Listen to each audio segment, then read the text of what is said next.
Señores, tras los terremotos del pasado 24 de junio en Venezuela, varios edificios en Caracas y otras ciudades han optado por vaciar o desmontar temporalmente los tanques de agua de sus platabandas, pero ¿es realmente una medida necesaria o simplemente una alarma exagerada? ¿Qué dice la ingeniería al respecto, chicas? Y para aclarar precisamente este tema y dudas, entender el impacto del peso del agua en la estructura de un edificio durante un sismo, conversamos con los ingenieros Franklin Osecochea, y patólogo estructural también, y Frank Osecochea también, para poder entender un poco una medida que estamos viendo muy repetida. Estamos viendo que las personas de pronto se alarman sobre esto, pero para entenderlo conversamos con ustedes. Bienvenidos. Bienvenido.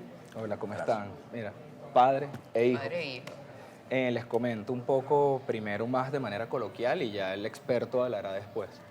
El tema de estos tanques de agua sí genera un impacto negativo, porque vamos a poner un ejemplo, por lo menos lo que se hizo viral de Santa Mónica, creo que fue, o San Martín. Imagínense ese tanque que es de 60.000 litros. Puede estar lleno a la mitad, ¿ok? Un ejemplo así. Tiene 30.000 litros de agua, correcto. Ahora un sismo, el edificio termina de disipar toda la energía, es decir, deja ya los movimientos, pero el agua sigue moviéndose. Y ese impacto va pegando contra las paredes y es un golpe de 30 toneladas. Sácalo así, un carro blindado pesa 5 toneladas. Son 6 carros golpeando de allá para acá hasta que por fin pierde la energía y deja de moverse. ¿Y eso en qué se resume? En un impacto negativo que, bueno, creo que se está viendo en todas las edificaciones ahorita aquí en el país. Eso que definimos entonces podríamos llamarlo, o lo que llaman los expertos, las superficies libres, ¿no? Correcto, y para ampliar también un poco la información para Venezuela. Sí, fíjate, ¿no? Voy a hacer un pequeño resumen Por favor. del tema del problema. En el año 67 era de uso común usar tanques arriba en las edificaciones. Para ese entonces no había, digamos, una normativa que usaran los ingenieros en el cálculo para el cálculo de estos elementos estructurales, ¿no? ¿Qué pasa? Que después del sismo del 67, varias estructuras colapsaron y se dieron cuenta que varias de ellas colapsaron justamente porque habían tanques arriba. Se hizo de uso y costumbre para la época que los ingenieros de la época recomendaran que no se usaran tanques arriba. Pero ¿qué pasó? Eso nunca fue normado en las normas nuevas ni las anteriores de sismo, y quiere decir que las normas no prohíben el uso de tanques elevados. ¿Qué pasa con los tanques elevados? Es lo que dice el ingeniero acá, ¿no? Los tanques elevados tienen agua, tanque cualesquiera, sea piscina, cualquier reservorio de agua, se tiene que calcular correctamente. ¿Qué pasa con los tanques? Los tanques se usan, estudios recientes que se está usando, dos fuerzas que tiene el agua. Una, realmente son tres, la de gravedad normal con lo que se calculaba antes, pero se introdujeron dos nuevas fuerzas, una que se llama impulsiva y la otra se llama convectiva. Sé que para muchos, los que están viendo, televidentes, ustedes son palabras nuevas, pero son palabras técnicas. ¿Qué pasa con la fuerza impulsiva? Es la que pesa, que baja por gravedad y se comporta a la hora de un sismo, digamos que de manera junta con el tanque, como si fuera un sólido, y ella se mueve. Esa es la más peligrosa de las dos fuerzas. La otra fuerza es la convectiva, que es la fuerza que causa el oleaje que está diciendo el hijo mío. El oleaje va para allá y viene para acá. ¿Qué pasa si el tanque está arriba? Ese oleaje mueve el edificio por un lado y luego viene para acá y mueve el edificio para el otro lado. Desde el punto de vista de ingeniería, el tanque se mueve con un periodo distinto a la estructura y es peligroso. Ahora bien, para concluir esto, les voy a decir lo siguiente. El tanque se puede colocar arriba, pero hay que calcularlo bien. ¿De acuerdo?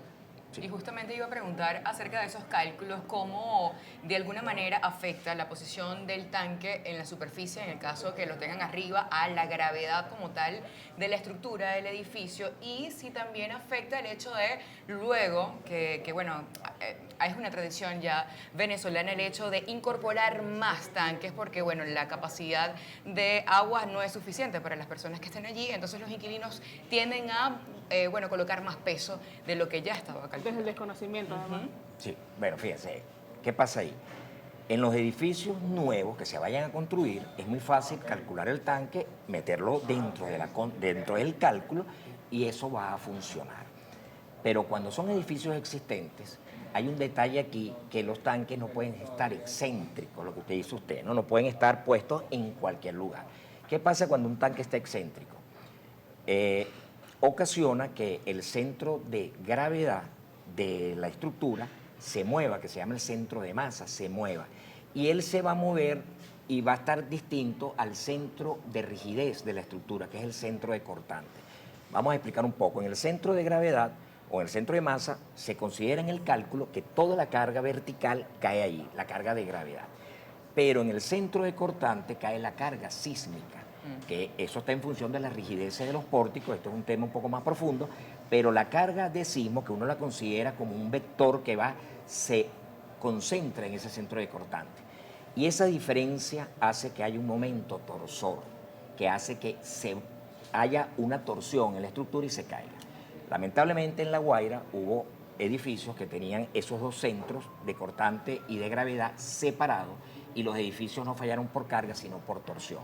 Entonces le hago un llamado a los ingenieros que calculan, que tomen en cuenta y en consideración esos aspectos, que son muy importantes. Y los tanques no pueden ir, porque ahorita son tanques prefabricados, antes se hacían de concreto.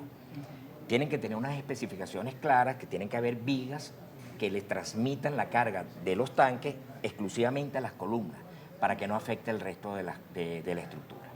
Ahora, en el caso de ya tener este tanque que no está debidamente probado, no está en las condiciones correctas, ¿qué prosigue? ¿Cuál sería la recomendación para estos edificios, para estas personas? Sí, ahí la recomendación es hacer una base, digamos una exoestructura colocada encima, así como se hacen con las vallas publicitarias, que las colocan encima de los edificios, hacer una exoestructura para montar los tanques especialmente allí.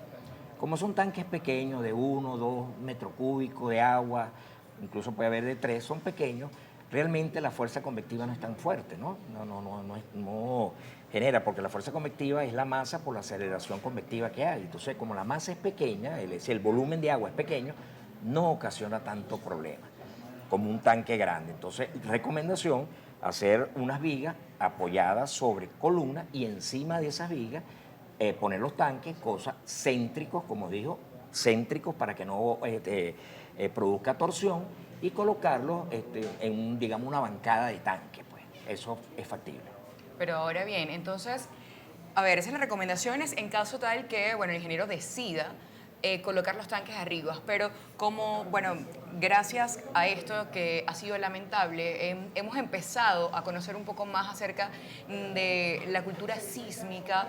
Entonces, ustedes, dentro de su punto de vista, ¿sería recomendable hacer un tanque subterráneo para futuras edificaciones o igual, bueno, manteniendo cualquier cálculo recomendable en la parte superior? Mira, yo considero que si no tienen el tanque, que lo hagan subterráneo, sin duda, 100%. De hecho, para mí no es recomendable, y que te lo puede decir mi papá también, hacer esos tanques arriba, porque a la larga pueden generar un problema, y vamos a irnos a un problema de otro tipo. Pones el plástico, ¿ok? Que también se puede hacer, los he visto, tú vas por Caracas y los ves los de 12.500 litros. Ajá, y si él se cae y empieza a rodar y le cae alguien encima, una familia con 4 personas en su carro. Lo recomendable sería el pozo. Sí, sin Exacto. duda, sin duda. Eso es lo más recomendable, todo lo que sea subterráneo, porque cualquier cosa que esté arriba a la hora de un sismo, Claro. porque el problema siempre va a ser el sismo. Mientras todo esté estático y todo esté bien, chévere. Pero a la hora de un sismo pues, se puede venir, son cosas que se escapan de las manos. Fíjense, quiero agregar algo, ¿no? Los terremotos, realmente digamos que su responsabilidad dentro del daño de las estructuras, digamos que es un 30%. El 70% es negligencia estructural, falta de buenos cálculos, falta de buenas construcciones. Más o menos les voy a explicar. Cuando uno diseña un edificio, que lo calcula, hay varios factores, muchos factores que intervienen. Uno de ellos es el suelo. Entonces recomendamos a las personas que van a construir nuevamente un estudio de suelos. Porque dentro de las normas sísmicas, que estamos hablando de las 2020, de las FUNVICE 2020, 1756-2020, ¿qué pasa con esas normas? Dentro del cálculo tiene que ir el terreno donde vamos a construir. Punto número 1. Punto número 2, el tipo de edificación. Eso es muy importante, qué tipo de edificación. No es lo mismo hacer una edificación de una casa que de un hospital. El hospital no se puede caer a la hora de un sismo, los centros policiales, hay elementos que tienen que diseñarse con mayor grado digamos, de dificultad que el anterior. ¿Qué pasa? Los nodos. ¿Cuáles son los nodos? Las intersecciones de las vigas con las columnas. Eso vi en La Guaira, porque estuvimos yendo a La Guaira, observando, vi con estupor, digamos, que muchos nodos estaban hechos a la buena de Dios. Y no es así. Los ingenieros que estamos acá y los ingenieros que calculan, que sé que hay muchos y muy buenos, tienen que tomar en cuenta ese tipo de actividad para que las estructuras no colapsen.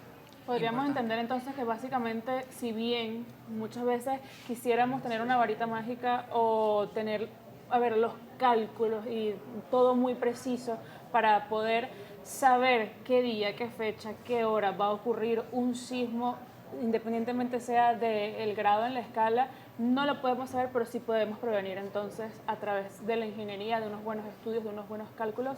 Y creo que a través de esta conversación que tenemos acá en la mañana en La Tisana y acá en Globovisión, nuestro operativo especial, pudiésemos instar a las personas a crear conciencia acerca de esto, ¿no? Y entender a no construir por construir y a no posicionar tanques donde no deben estar sin los estudios previos. Les agradecemos muchísimo que nos hayan acompañado la mañana de hoy en La Tisana y por supuesto las puertas de Globovisión están abiertas para que con el favor de Dios nos sigan acompañando. Nos toca hacer una pausa. Ya regresamos. Muchísimas gracias.